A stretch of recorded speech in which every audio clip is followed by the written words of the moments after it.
காத்தாயி அம்மனின் அருளடியவர்கள் அனைவருக்கும் வணக்கம்.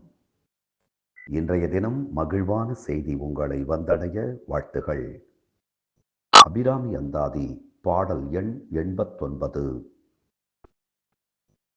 யோகமாகிய சித்தியைப் பெற இந்த பாடலை படியுங்கள், கேளுங்கள்.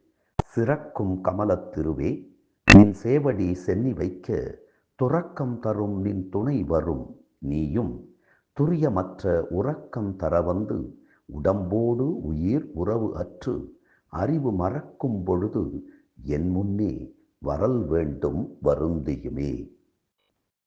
அழகு மிகுந்த தாமரையில் மிகுந்த அழகோடு அமர்ந்திருக்கக்கூடிய தேவியே, நான் என்னுடைய உடலுக்கும் உயிருக்கும் இருக்கக்கூடிய தொடர்பு அற்று மறதி அதிகமாகும் போது இந்திர பதத்தை நின் சேவடியை சென்னியில் வைப்பதற்காக அதற்கு இயைந்ததாக பற்றின்மையை வழங்கிடும் உன்னுடைய துணைவரும் நீயும் துரியாதீத நிலையில், அதாவது என் மனம் தொடர்பில்லாமலே, நான் வருந்தி அழைக்காமலே, என்னுடைய முயற்சி இல்லாமலே நீ வர வேண்டும். துரியாதீத நிலையில் அரிதுயிலில் யான் அமரும் பெற்றினை அருள வருந்தியேனும் காட்சி அருள வேண்டும். உன்னுடைய காட்சி மட்டும்தான் எனக்கு வேண்டும். யோக கர்மசு கௌசலம், செயல்களில் திறமைதான் யோகம். ஒரு செயலை சிறப்பாக செய்தால் அதற்கு பெயர் யோகம் என்று பெயர்.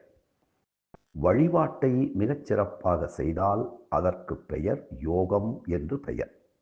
வழிபடும்போது வேறு எதையும் கருதாமல் அம்பிகையினுடைய திருப்பாத கமலங்கள் வேண்டும் என்று நினைத்து வழிபாட்டினை முழுமையாகச் செய்பவர்கள் யோக சித்தியை கைவரப் பெறுவார்கள்.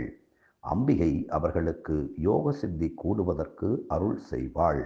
தினம் தினம் அபிராமி அந்தாதி சிந்திப்போம். அப்படியே நம்மை அணைத்து காக்கும் காத்தாயி அம்மனின் திருப்பாதங்களை சிந்திப்போம். அதன் வழி நம் தீய வினைகள் சிந்திப்போகும். நன்றி, வணக்கம்.